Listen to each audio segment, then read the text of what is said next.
Hello students, नमस्कार। Unique class में आपका स्वागत है। आइए आज हम लोग सीखने वाले हैं पूर्ण वर्ग करके कैसे हल किया जाता है उसके बारे में। क्या सीखने वाले हैं? पूर्ण वर्ग करके हल करें। आज हम लोग 2 सवाल देखने वाले हैं। एक ये रहा, एक और बाद में बताएंगे, ठीक है ना। इससे पहले आपको ये जानना होगा कि पूर्ण वर्ग संख्या क्या है। तो पूर्ण वर्ग संख्या वैसी संख्या जिसका 2 समान फैक्टर हो, मतलब 2 समान टुकड़ों में आप बांट सकते हैं। जैसे में एक को एक गुने एक लिख सकते हैं, उसी प्रकार 4 को किसको 4 को आप 2 समान फैक्टर में लिख सकते हैं, 2 गुने 2। उसी प्रकार से 9 को भी आप लिख सकते हैं 3 गुने 3। इसी प्रकार आगे 16 को भी आप लिख सकते हैं 4 गुने 4। आप अब समझ चुके होंगे कि पूर्ण वर्ग संख्या क्या है।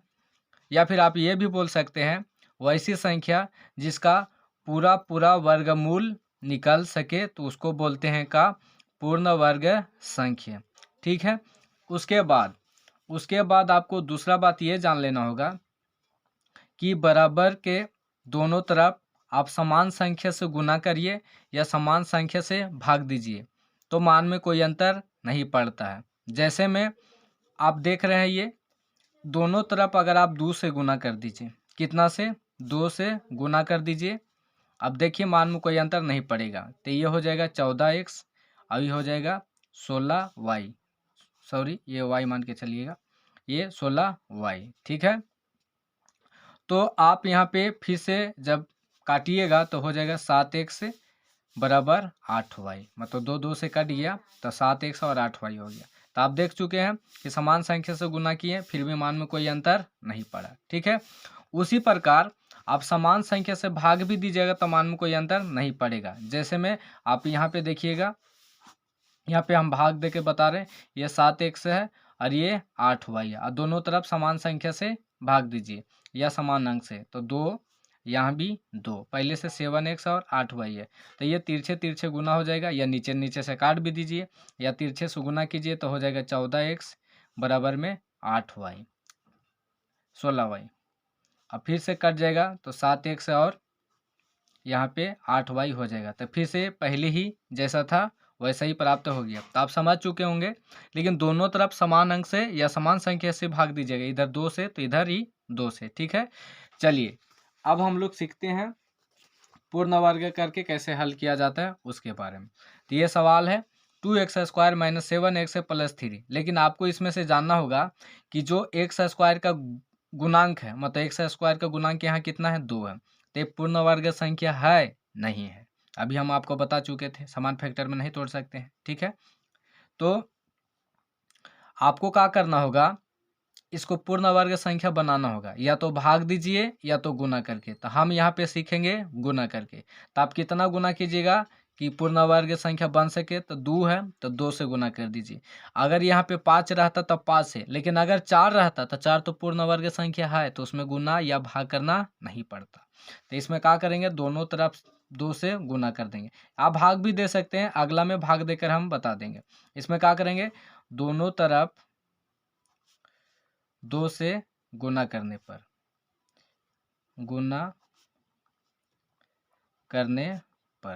तो दोनों तरफ 2 से गुना कीजिए, तो ये 2 हो गया, इधर अलग उधर अलग, बराबर 2 गुने 0। देखिए 2 और ये बराबर को उधर 2। अब इधर गुना करिए, हल करिए इसको, 4x² माइनस 14x प्लस 6 बराबर में 0। अब इसको क्या करिए, लिखिए। एक फार्मूला आप जानते होंगे, वो फार्मूला है, यहाँ से देख लेंगे, a प्लस बी के दी होल स्क्वायर बराबर होता है a² plus 2ab plus b²। आपको इसी के फॉर्मेट में इसको सजाना है। तो आपको क्या करना होगा, इसको बनाइए a², तो इसको हो जाएगा 2x के दी होल स्क्वायर माइनस a² के आगे क्या होता है 2ab, तो 2ab में बदलिएगा। और ये ध्यान रहे यहाँ पे माइनस है तो आप माइनस वाला लगाएंगे, a माइनस बी के दी होल स्क्वायर बराबर a² minus 2ab plus b²। यहाँ पे अगर माइनस है तो माइनस वाला फार्मूला पे सजाएंगे, अब प्लस रहता तो प्लस वाला पे सजाते। चूँकि अभी माइनस वाला है तो माइनस वाला लेके चलेंगे। तो कैसे बदलना है, ए स्क्वायर उसके बाद 2ab, तो 2 तो फार्मूला में है तो 2 फार्मूला से लगा लीजिए। और ए कौन हो जाएगा, ये जो मान है वो ए का मान हो जाएगा। ये किसका मान हो जाएगा, ए का। तो ए का मान कितना हो जाएगा 2x। और गौर से सुनिएगा बी का मान क्या होगा, वो उसके बारे में आपको ये जानना होगा कि बी का मान क्या होगा। उसके लिए आपको क्या करना होगा, ये जो पूरा है ना, ये कितना है 14x। इसमें आपको ये 2 है, 2a है, इसको गुना कर लीजिए तो कितना हो जाएगा 4x। इससे क्या करना है, भागा देना है, तो x से x से कट जाएगा और ये बच जाएगा 2 और ये हो जाएगा 7। तो 7/2 आ गया, कितना आ गया 7/2।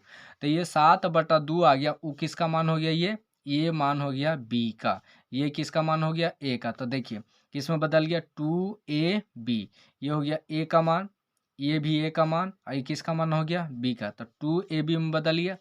उसके बाद फार्मूला में क्या होता है, उसके बाद फार्मूला में होता है बी स्क्वायर। तो बी स्क्वायर के जगह पे आप बी का मान लिखिए, तो 7/2 का दी होल स्क्वायर। ठीक है, अब आगे क्या करना है, जो आप ये मान लिखे हैं वो तो इसके बदले में लिखे थे, ठीक है, लेकिन ये जो मान लिखे आप कट करिएगा, यहाँ से 2 से 2 कट जाएगा, 2 से 2 कट जाएगा तो 7 दूनी 14 एक से बचेगा। तो ये तो इसके बदले में लिखे हैं, लेकिन 7/2 किसके बदले में लिखे, इसके बदले में तो 6 लिखना चाहिए। ये तो गलती लिख दिए ना, इसमें ज़्यादा लिख दिए। तो जितना आप ज़्यादा लिखे हैं उतना आप क्या करिए घटा दीजिए, ठीक है ना। यही वाला फिर से लिख देना है चिन्ह चेंज करके। आगे क्या करना है, ये तो छोड़ दिए आप, ये तो 0 हो जाएगा, तो ये तो छोड़ दिए, तो ये आपको लिखना होगा अब बराबर में 0। अब देखिए यहाँ से लेके यहाँ तक ये हो गया a square minus 2ab plus b square. तो इसको तो सूत्र होता है ए माइनस बी का दी होल स्क्वायर, तो ए और बी इतना है, ठीक है ना, इसका दी होल स्क्वायर। अब क्या करना होगा, यहाँ से तो यहाँ तक लिख दिए, अब ये बच गया, तो इस जो बच गया ना उसको बराबर का दूसरा साइड भेज दीजिए। तो ये प्लस है तो उधर जाएगा माइनस, ये माइनस है तो उधर जाएगा तो प्लस। और प्लस में करते हुए ये हो जाएगा 7×7 = 49 और 2 दूनी 4 और उधर जाएगा तो चिन्ह चेंज हो जाएगा। ये प्लस में इधर है, उधर जाएगा तो माइनस में हो जाएगा। अब आगे हल करते हैं, आगे हो जाएगा, इसको वैसा ही रहने देते हैं। अब आगे इसमें एलसीएम ले लीजिए, तो ये हो जाएगा 49 और 6×4 = 24। आगे 2x माइनस 7/2 के दी होल स्क्वायर बराबर, ये घटा देंगे तो हो जाएगा 25, 25/4। आगे है 2x माइनस 7/2 के दी होल स्क्वायर। अब यहाँ से स्क्वायर हटाइएगा तो इधर रूट चढ़ जाएगा, तो ये हो जाएगा 25/4। और जब भी रूट से बाहर कोई भी संख्या निकलता है तो दोनों चिन्ह में प्लस और माइनस दोनों में, ठीक है। तो देखिए 2x माइनस 7/2 बराबर कितना हो जाएगा, प्लस माइनस 25 का कितना बाहर आएगा 5 और 4 का बाहर आएगा 2, ठीक है। अब यहाँ तक समझ चुके हैं। तो जब भी आप हल करिएगा तो एक बार प्लस वाला 5/2 लेके चलेंगे, एक बार माइनस वाला, तो यहाँ से 2 आंसर हो जाएगा। तो यहाँ से लिखेंगे 2 फॉर्मेट में, तो एगो हो जाएगा, देखिए प्लस वाला लेके चल रहे हैं तो 2x माइनस 7/2 और प्लस वाला लेके चल रहे हैं, फिर बाद में माइनस वाला लेके चलेंगे तो 5/2। तो 2x बराबर 5/2, लेकिन उधर जाके तो 7/2 प्लस में हो जाएगा, तो यहाँ से हो जाएगा x बराबर 2x बराबर 2 और 7 5 जुड़ जाएगा 12, ये काट दीजिएगा तो 2 6 12 और ये भी काट जाएगा तो ये हो जाएगा x बराबर 3। लेकिन आप कौन सा लेके चले थे, प्लस वाला। अब की बार कौन वाला लेके चलेंगे, माइनस वाला। तो 2x माइनस 7/2 अब की बार माइनस 5/2, ठीक है, 5/2। आगे जब इसको उधर भेजिएगा तो ये प्लस में हो जाएगा, तो 7/2 और माइनस 5/2 है। जब ये घट जाएगा तो हो जाएगा 7 में से 5 गया तो 2। अब इधर से भी कितना है 2 है, ठीक है। तो ये 2 से 2 कट गया, लेकिन यहाँ तो 1 बचा है, तो ये जब 2 उधर जाएगा तो 1 से बराबर हो जाएगा 1/2। तो इसका आंसर कितना आया, 1 से बराबर पहला आंसर आया 3 और दूसरा आंसर आया कितना 1/2। तो पहला का 1 से बराबर 3 और दूसरा 1 से बराबर कितना आया 1/2। यही आपका क्या हुआ आंसर हुआ। ठीक है,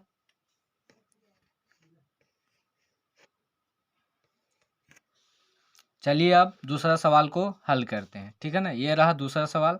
आप इसमें देखिएगा तो ये पहले से सवाल में ही पूर्ण वर्ग संख्या है, तो इसमें ना तो गुना करना पड़ेगा और नहीं तो भाग देना पड़ेगा। ठीक है, तो चलिए क्या करेंगे, लेकिन इसको तो फॉर्मेट में बदलना होगा ना, a square plus 2ab plus b square में।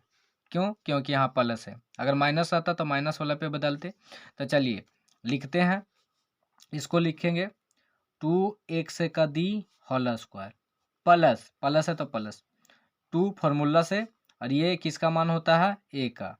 तो ये ए का मान कितना हो गया 2x, और बी का कितना होगा वो आपको बता चुके हैं कि यहाँ पे जितनी संख्या लिखी हुई है उसको आप लिख लीजिए। तो कितना लिखा हुआ 4√3। अब यहाँ पे जितनी संख्या लिखा हुआ उतना लिख लीजिए, 100 वाला को छोड़ दीजिए आप, तो 2 दूनी कितना है 4, तो ये कट जाएगा, ये का हो जाएगा कट जाएगा, तब बचा कितना √3। तो यही होता है बी का मान। कैसे बताए, यहाँ पे जो संख्या लिखी रहती है उसमें से 2a दोनों को गुना कर लेंगे और इसमें क्या करेंगे भाग देंगे, जैसे में हम यहाँ भाग दिए हैं। अब जो बच गया यहाँ कितना बच गया √3, तो ये किसका मान हो जाता है, ये हो जाता है बी का मान। तो यहाँ पे बी का मान कितना हम बनाए हैं √3। तो ए स्क्वायर प्लस 2ab, अब आगे का हो जाएगा बी स्क्वायर, तो बी कितना है √3, तो √3 के स्क्वायर। अब यहाँ से फिर से बढ़िया से देखिएगा, ये 2 है, ये ए का मान हो गया, ये बी का मान हो गया, और ये भी बी का मान हो गया। ठीक है, तो ये जो लिखे हैं वो तो इसके बदले में लिखे हैं, और ये जो पूरा मान लिखा है आप गुना करिएगा तो 2 दूनी 4√3x आया। तो ये जो मान लिखे हैं वो आप इसके बदले में लिखे हैं, लेकिन ये जो आप लिखे हैं √3 लिखे हैं ना, तो ये जो √3 आप लिखे हैं वो तो इसके बदले में लिखे हैं। अब देखिए गुना करिए, √3 में से √3 तो 3 आ जाएगा। तो आप तो इसमें कुछ फालतू तो नहीं लिखे हैं, तो जब फालतू नहीं लिखे ना तो घटाएंगे नहीं तो जोड़ेंगे, तो इसका मतलब है बराबर में आपको सिर्फ 0 लिखना होगा। ठीक है, आइए अब इसको फॉर्मेट में बदलिए, तो कितना हो जाएगा a square plus 2ab plus b का होल स्क्वायर है, तो क्या हो जाएगा ए प्लस बी का दी होल स्क्वायर बराबर में कितना 0। अब देखिए, अब इस पे क्या करेंगे, स्क्वायर हटाएंगे तो क्या करेंगे रूट चढ़ाएंगे, तो रूट चढ़ाइए 0 में, तो 0 का फॉर्मेट में जब आप चेंज कीजिएगा, यहाँ से स्क्वायर हट गया तो ये आपको आएगा 0, और 0 में प्लस माइनस नहीं होता, ये हमेशा धनात्मक ही माना जाता है। ठीक है ना, तो अब यहाँ से हो जाएगा 2x बराबर -√3।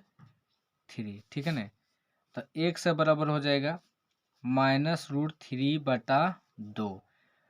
तो आपको मन में चल रहा होगा कि इसका तो 2 आंसर होना चाहिए, तो 2 आंसर है लेकिन दोनों आंसर का हो जाएगा समान हो जाएगा, इसमें अलग आंसर नहीं होगा। ठीक है ना, ठीक है, उम्मीद करते हैं कि आप समझ पाए होंगे। अगर वीडियो अच्छा लगा हो तो लाइक एंड सब्सक्राइब करना ना भूलें और दोस्तों को शेयर ज़रूर करें। ठीक है, धन्यवाद।